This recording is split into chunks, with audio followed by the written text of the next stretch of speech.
இறையேசுவில் அன்பார்ந்த சகோதர சகோதரிகளே, பாஸ்கா காலத்தின் 5வது ஞாயிற்றுக்கிழமை நாம் வாசிக்கின்ற இறை வார்த்தையானது நம் ஒவ்வொருவரையுமே எதை குறித்தும் பயப்படாமல், அச்சப்படாமல், கலங்காமல் வாழ அழைப்பு கொடுக்கின்றது. நம்முடைய தமிழ் கலாச்சாரத்திலே வீட்டிற்கு வீடு வாசற்படி என்று சொல்வார்கள்.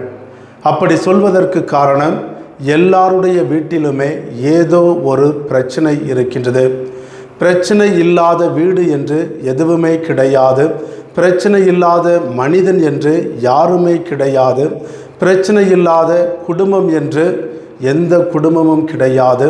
பிரச்சனை இல்லாத வாழ்க்கை என்று யாருடைய வாழ்க்கையும் கிடையாது. எல்லாருடைய வாழ்க்கையிலும் எல்லாருடைய குடும்பத்திலும் ஏதோ ஒரு பிரச்சனை எப்பொழுதும் இருந்து கொண்டே இருக்கின்றது. நாம் அனைவருமே ஏதோ ஒரு காலகட்டத்திலே, ஏதோ ஒரு சூழ்நிலையிலே நம்முடைய உறவுகளால், நண்பர்களால் ஏமாற்றப்பட்டிருப்போம், துரோகம் செய்யப்பட்டிருப்போம். அதேபோல தனிமையிலே நாம் உதறி தள்ளப்பட்டிருப்போம். மேலும் ஏதோ ஒரு காலகட்டத்திலே வேலையை இழந்து, பல செல்வங்களை இழந்து, பொருட்களை இழந்து, உறவுகளை இழந்து, கையில் பணம் இல்லாமல், உதவி செய்ய யாரும் இல்லாமல் பரிதவிப்போடு வாழ்ந்திருப்போம். ஆக எல்லாருடைய வாழ்க்கையிலுமே ஏதோ ஒரு காரணத்திற்காக ஒரு பிரச்சனை இருந்து கொண்டே இருக்கின்றது. பிரச்சனையோடு நாம் வாழுகின்ற பொழுது நமக்கு பயம் வருகின்றது, அச்சம் நம்மை தொற்றிக்கொள்ளுகின்றது. என்னுடைய வாழ்க்கை என்ன ஆகுமோ, என்னுடைய குடும்பம் என்ன ஆகுமோ, என்னுடைய பிள்ளைகளுடைய எதிர்காலம் எப்படி இருக்குமோ என்ற பயம் நம்மை தொற்றிக்கொள்ளுகின்றது. நாம் அனைவருமே பிரச்சனைகளின் மத்தியிலே வாழ நேரிடுகின்ற பொழுது பயத்தோடும் அச்சத்தோடும் கலக்கத்தோடும் வாழ்ந்து கொண்டிருக்கின்றோம். பயம் இல்லாத மனிதன் யாருமே கிடையாது. உளவியல் அறிஞர்கள் சொல்லுகின்றார்கள், ஒவ்வொரு மனிதனுமே 5 காரியங்களுக்காக தன்னுடைய வாழ்க்கையிலே பயப்படுகிறான் என்று. முதலாவதாக, மனிதர்கள் எதற்காக பயப்படுகிறார்கள் என்றால், மற்றவர்களுடைய பழித்துரைக்காக பயப்படுகின்றார்கள். மற்றவர்கள் தங்களை பற்றி ஏதாவது தவறான செய்தியை பேசிவிடக்கூடாது, தங்களை பற்றி தவறாக நினைத்துவிடக்கூடாது, தங்களுடைய வாழ்க்கையை பற்றி தவறாக பேசிவிடக்கூடாது என்று பிறருடைய பழி சொல்லுக்கு மனிதர்கள் பயப்படுகின்றோம். நாம் அனைவருமே இந்த உலகத்திலே, சமூகத்திலே வாழுகின்ற பொழுது பெருமையோடும் மதிப்புக்குரியவர்களாகவும் கௌரவத்தோடும் வாழ வேண்டும் என்று ஆசைப்படுகின்றோம். யாராவது நம்மை பழித்துரைத்து மரியாதை குறைவாக பேசிவிடுவார்களோ என்ற பயம் நம்மிடம் இருக்கின்றது. அதனால்தான் நாம் நம்முடைய குடும்பத்திலே ஏதாவது ஒரு நிகழ்ச்சியை நடத்துகின்றோம் என்றால், நம்முடைய குழந்தையின் முதல் பிறப்பு விழாவாக இருக்கலாம், அல்லது புதுநன்மை விழாவாக இருக்கலாம், அல்லது பிள்ளைகளுக்கு திருமண விழாவாக இருக்கலாம். அப்படிப்பட்ட விழாக்களை குடும்பத்திலே கொண்டாடுகின்ற பொழுது சிறப்பாக கொண்டாட வேண்டும் என்று ஆசைப்படுகின்றோம். யாரும் எந்த குறையும் சொல்லிவிடக்கூடாது, யாரும் அந்த நிகழ்ச்சியை பற்றி தவறாக பழித்துரைத்து பேசிவிடக்கூடாது என்பதற்காக, நம்முடைய கௌரவத்தை காப்பாற்றி கொள்ள வேண்டும் என்பதற்காக குடும்பத்தில் நடைபெறுகின்ற நிகழ்ச்சியை மிகவும் பிரம்மாண்டமாக நாம் நடத்த ஆசைப்படுகின்றோம். கையில் பணம் இருக்கோ இல்லையோ, கடனை வாங்கியாவது, நகைகளை விற்றாவது, அடகு வைத்தாவது நாம் அந்த நிகழ்ச்சிகளை மிகவும் சிறப்பாக, ஆடம்பரமாக செய்ய ஆசைப்படுகின்றோம். மற்றவர்கள் ஏதாவது பழித்து பேசிவிடக்கூடாது என்ற பயத்தோடு இப்படி நாம் செய்கின்றோம். இரண்டாவதாக, ஒவ்வொரு மனிதனும் தன்னுடைய நோயை குறித்து பயப்படுகின்றான். தனக்கு ஏதாவது நோய் வந்துவிடுமோ என்று சொல்லி நாம் சாப்பிடுகின்ற உணவை பார்த்து பார்த்து சாப்பிடுகிறோம். இதை சாப்பிட்டா இந்த நோய் வந்துவிடும், அதை சாப்பிட்டா அந்த நோய் வந்துவிடும், இனிப்பை சாப்பிட்டு விட்டால் சர்க்கரை நோய் வந்துவிடும் என்று பயப்படுகிறோம். ஒருவேளை சர்க்கரை நோய் வந்துவிட்டது என்றால் அது வேண்டாம், இது வேண்டாம், சர்க்கரை நோயினால் இன்னும் பல நோய்கள் வரக்கூடும் என்று நாம் பயப்படுகின்றோம். நோய் வந்தவுடனே இந்த நோயின் பாதிப்பு எப்படி இருக்குமோ, இந்த நோய் தன்னுடைய உயிரையே பறித்து விடுமோ என்ற அச்சத்தோடும் பயத்தோடும் நாம் வாழ்ந்து கொண்டிருக்கின்றோம். மூன்றாவதாக, அன்பை குறித்து பயப்படுகின்றோம். நான் அன்பு செய்கின்றவர்கள், நான் அன்பு செய்கின்ற என்னுடைய உறவினர்கள், நான் அன்பு செய்கின்ற என்னுடைய பிள்ளைகள், நான் அன்பு செய்கின்ற என்னுடைய நண்பர்கள் என்னுடைய அன்புக்கு பிரமாணிக்கமாக இருப்பார்களா, இருக்க மாட்டார்களா, என்னை தனிமையிலே விட்டு போய்விடுவார்களா என்ற பயத்தோடு, நான் கொடுக்கின்ற அன்பு எனக்கு மீண்டும் அவர்களிடமிருந்து வருமா வராதா என்ற பயத்தோடும் அச்சத்தோடும் நாம் வாழ்ந்து கொண்டிருக்கின்றோம். நான்காவதாக, நாம் நம்முடைய முதுமையை குறித்து பயப்படுகின்றோம்.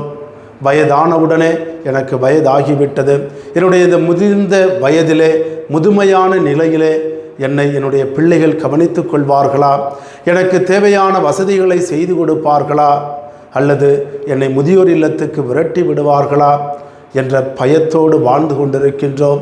முதுமையிலே நாம் மற்றவர்களை குறித்து பயந்து நம்முடைய வாழ்க்கையை ஒவ்வொரு நாளும் அழித்து கொண்டிருக்கின்றோம். இறுதியாக, ஐந்தாவதாக, நாம் அனைவருமே இறப்பை குறித்து பயப்படுகின்றோம். முதிர்ந்த வயதிலே எனக்கு இறப்பு வந்துவிடுமோ, நான் இறந்துவிட்டால் என்னுடைய ஆன்மா எங்கு செல்லப் போகின்றது, என்னுடைய இறப்புக்கு பின்பாக என்ன நடக்கும் என்ற அச்சத்தோடும் பயத்தோடும் நாம் வாழ்ந்து கொண்டிருக்கின்றோம். இப்படியாக உளவியலாளர்கள் சொல்வது போல மற்றவருடைய பழி சொல்லுக்கும், நோயை குறித்தும், அன்பை குறித்தும், முதுமையை குறித்தும், இறப்பை குறித்தும் ஒவ்வொரு மனிதனும் ஒவ்வொரு நாளும் பயந்து கொண்டிருக்கின்றான். பயத்தோடு தன்னுடைய வாழ்க்கையை வாழ்ந்து கொண்டிருக்கின்றான் என்பது நாம் காணக்கூடிய ஒன்றாக இருக்கின்றது. இப்படிப்பட்ட சூழ்நிலையிலே இன்று நாம் வாசிக்கின்ற இறை வார்த்தையின் வழியாக ஆண்டவர் நமக்கு கொடுக்கின்ற செய்தி, உள்ளம் மருள வேண்டாம், கலங்க வேண்டாம், அஞ்ச வேண்டாம் என்ற அழகான செய்தியை ஆண்டவர் நமக்கு தருகின்றார். ஆமன் பார்ந்த சகோதர சகோதரிகளே, மனிதர்களாகிய நாம் நம்முடைய வாழ்க்கையிலே பலவற்றை குறித்து பயப்படுகின்ற பொழுது, அச்சத்தோடு வாழுகின்ற பொழுது ஆண்டவர் கொடுக்கின்ற நம்பிக்கையின் செய்தி இது. விவிலியத்திலே பார்க்கின்றோம், பல இடங்களிலே எப்பொழுதெல்லாம் கடவுளுடைய மக்கள், கடவுளால் தேர்ந்து கொள்ளப்பட்டவர்கள் பயத்தோடும் அச்சத்தோடும் வாழ்ந்தார்களோ அவர்களை பார்த்து ஆண்டவர் சொன்ன வார்த்தை, அஞ்சாதீர்கள், நான் உங்களுடைய கடவுள், அஞ்சாதீர்கள், நான் உங்களோடு இருக்கின்றேன், அஞ்சாதீர்கள், நான் உங்களை மீட்டு கொண்டேன், அஞ்சாதீர்கள், நான் உங்களை கைவிட மாட்டேன், அஞ்சாதீர்கள், நான் உங்களை தேர்ந்து கொண்டேன் என்ற செய்தியை தருகின்றார். இறைவாக்கின எசாயா புத்தகம் 41வது அதிகாரம் 10வது வசனத்திலே நாம் வாசிக்கின்றோம். அங்கு யாவே கடவுள் தன்னுடைய மக்களை பார்த்து அழகாக சொல்லுகின்றார், அஞ்சாதே, நான் உன்னுடைய கடவுள், நான் உன்னோடு இருக்கின்றேன், கலங்காதே, நான் உன்னை தேர்ந்து கொண்டேன், நான் உனக்கு வலிமையை அளிப்பேன், என்னுடைய நீதியின் பொருட்டு உன்னை தாங்கி பிடிப்பேன் என்று சொல்லுகின்றார். ஆமன் பார்ந்த சகோதர சகோதரிகளே, நம்முடைய கடவுள் நம்மோடு இருக்கின்ற கடவுளாக இருக்கின்றார். அதனால் நாம் அச்சப்பட தேவையில்லை, பயப்பட தேவையில்லை. தொடர்ந்து எசாயா புத்தகம் 41வது அதிகாரம் 14வது வசனத்திலும் ஆண்டவர் சொல்லுகின்றார், இஸ்ராயேல் என்னும் புழுவே, யாக்கோபு என்னும் பூச்சியே, அஞ்சாதிரு, நான் உனக்கு துணையாக இருப்பேன் என்று.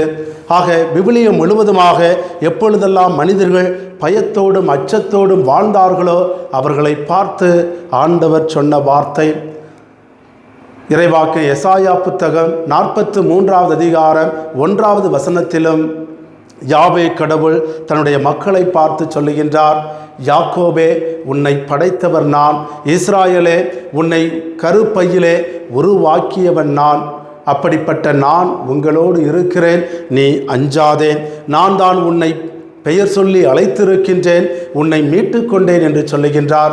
தொடர்ந்து அந்த 43வது அதிகாரத்தை நாம் வாசிக்கின்ற பொழுது கடவுள் சொல்லுவார், நீ நீர்நிலைகளின் மீது நடக்க நேர்ந்தாலும் அந்த தண்ணீரினால் உனக்கு பாதிப்பு வராது, ஆறுகளிலே நடக்க நேர்ந்தாலும் அந்த தண்ணீரானது உன்னை மூழ்கடிக்காது, தீயின் நடுவில் நீ நடக்க நேர்ந்தாலும் அந்த தீயானது உனக்கு ஒரு தீமையையும் செய்யாது, காரணம் நான் உன்னோடு இருக்கிறேன் என்று சொல்லுகின்றார்.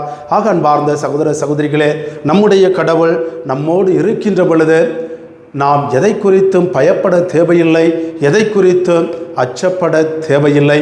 நாம் அனைவருமே எப்பொழுதுமே மன தைரியத்தோடு வாழ முடியும். அப்படிப்பட்ட கடவுளிடத்திலே நாம் நம்பிக்கை கொள்ள வேண்டும் என்பதையும் இன்றைய இறை வார்த்தையானது நமக்கு சுட்டி காட்டுகின்றது. இன்றைய நற்செய்தியிலே ஆண்டவர் உள்ளம் மருள வேண்டாம், கலங்க வேண்டாம் என்று சொன்னவர், என்னிடத்தில் நம்பிக்கை கொள்ளுங்கள், என்னை அனுப்பியவரிடத்திலும் நம்பிக்கை கொள்ளுங்கள் என்று சொல்லுகின்றார். ஆக நாம் கடவுள் மீது ஆழ்ந்த நம்பிக்கையோடு வாழுகின்ற பொழுது நாம் எதை குறித்தும் பயப்பட தேவையில்லை. அதைத்தான் இன்றைய இரண்டாவது வாசகத்திலே தூய பேதுரு அழகாக சொல்லுவார். மூளை கல்லாகிய ஆண்டவர் இயேசு கிறிஸ்துவுடைய அந்த கல்லின் மீது உங்களுடைய வாழ்க்கையை நீங்கள் கட்டி எழுப்புகின்ற பொழுது நீங்கள் பதற்றமடைய வேண்டாம் என்று சொல்லுகின்றார்.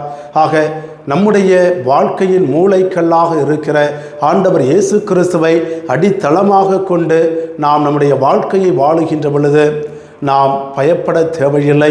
அந்த நம்பிக்கை நமக்கு இருக்க வேண்டும்.